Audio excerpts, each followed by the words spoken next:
নমস্কার বন্ধুরা, আজকে রান্না করব তেলাপিয়া মাছের ঝাল।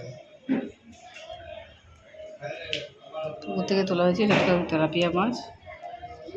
এই মাছ আজকে পয়সা করে কেটে নেব। এই মাছগুলো একটু বড়ো, সেটাকে আমরা হাফ করে নিয়েছি। ছোটো মাছগুলোকে গোটে রেখেছি, পয়সা করে ধুয়ে নুন হলুদে মাখিয়ে নিয়েছি। এই মাছ যেহেতু জ্যান্ত টাটকা পুকুর ধরা মাছ, খেতে খুবই ভালো লাগে। পুকুরে জাল দিয়েছিল, সেই মাছ থেকে তোলা হয়েছে।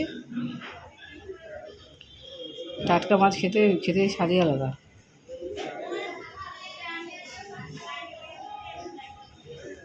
কড়ার মধ্যে তেল দিয়ে দিলাম, এই মাছটা ভালো করে ভেজে নেবো একটু।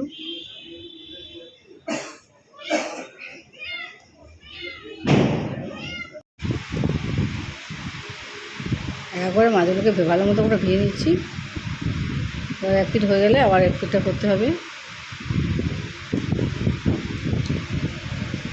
অনেকেই এই মাছ পছন্দ করে না, তেলাপিয়া মাছ অনেকেই পছন্দ করেন না, কিন্তু এই মাছ একবার খেয়ে দেখবেন, খুবই ভালো লাগে। নরম, মাছটাও খুব নরম আর খেতেও ভালো। যারা এই মাছ খান না, অবশ্যই একবার করে খেয়ে দেখবেন। বাড়িতে একবার নিয়ে এসে রান্না করে দেখুন, দেখতে অপূর্ব লাগবে। জ্যান্ত পুকুর ধরা মাছ খেয়ে দেখুন, দেখতে খুব ভালো লাগবে।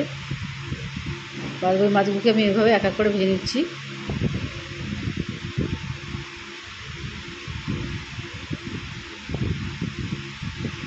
এর মধ্যে পেঁয়াজ দিয়ে রান্না করবো আমি, বিশেষ কিছুই নিয়ে দেবো না, তাও খেতে ভালো লাগে। এবার লাইক এবং সাবস্ক্রাইব করতে ভুলবেন না। নতুন নতুন আপডেট পেতে বেল আইকন প্রেস করবেন। আমার চ্যানেলে বিভিন্ন রকম মাছের রেসিপি আছে, ও কেকের রেসিপিও আমি মাঝে মাঝে দিয়ে থাকি। আর নিরামিষে পদও থাকে। আপনারা যেগুলো পছন্দ করে আমাকে কমেন্টে জানাতে পারেন। আপনারা কি কোন মাছ রান্না দেখতে চান, সেই মাছ আমি রান্না করে দেখাতে পারি।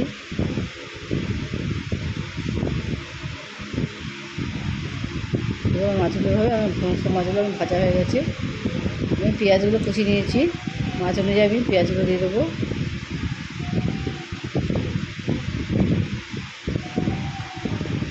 বেশি সরু করে মিহি করে পেঁয়াজগুলো কুচিয়ে নিয়েছি আমি। মাছ রান্না করতে পেঁয়াজ কষাতেই নরম হয়ে যায়। পেঁয়াজ এখানে পেস্ট না দিলেও চলবে, যখন কষাতে নরম হয়ে যাবে। এবার একটু নরম যখন হয়ে আসবে, তখন একটু হলুদ নুন দিয়ে দেবো আমি এক এক করে, লঙ্কা, একটু লাল ভাব যখন চলে এসছে, এবার আমি একটু হলুদ গুঁড়ো দিয়ে দিলাম। এক এক করে মশলাগুলো দেবো, এখন কষতে থাকবো। এইভাবে অল্প অল্প করে আস্তে করে মশলা এক এক করে দিতে থাকবেন, স্টেপ বাই স্টেপ। দেখুন রান্নাটা খুবই ভালো হবে। তো লঙ্কা গুঁড়োটা দিয়ে দিলাম, যেমন ঝাল খান সেই অনুযায়ী লঙ্কা গুঁড়োটা দিয়ে দেবেন। পরিমাণ মতো নুনটাও দিয়ে দিলাম। বিশেষ কিছু দিতে লাগে না, অথচ মাছও খেতে সুন্দর লাগে। বাড়িতে যদি টমেটো থাকে দিয়ে দেবেন, না থাকলে স্কিপ করে যাবেন। সবসময় বাড়িতে টমেটো তো থাকবে, এমন কথা নেই।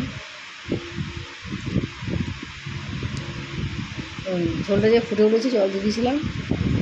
ঝোলটা যে ফুটে উঠেছে, আমি মাছগুলোকে এক এক করে দিয়ে দিলাম। এবার ভালো মতো করে কিন্তু মাছটা সিদ্ধ হতে দিতে হবে, এবং পেঁয়াজটা ভালো মতো সিদ্ধ হতে দিতে হবে। যদি এই সময় যেহেতু ঢাকা দিয়ে গেছে, আস্তে কমিয়ে দিতে পারেন, আরও ভালো হয়। তাহলে আস্তে আস্তে ভাবে পেঁয়াজ সিদ্ধ হয়ে যাবে, মাছও সিদ্ধ হয়ে যাবে, ভালো করে মশলা ঢুকে যাবে, স্বাদটা বেড়ে যাবে। গ্রেভিটি যখন ঘন হয়ে আসবে, এবং রেডি হয়ে যাচ্ছে আমার আস্তে আস্তে করে, ঘন হয়ে এসছে। দেখুন এভাবে একটু মাখা করে তেলাপিয়া মাছের মাখা করে রান্না করবেন, খেতে ভালো লাগে। একটু ধনেপাতা লাস্টে ছিঁড়ে দিচ্ছি। এবং রেডি আমার তেলাপিয়া মাছের ঝাল। গরম গরম পরিবেশন করুন, খেতে অপূর্ব।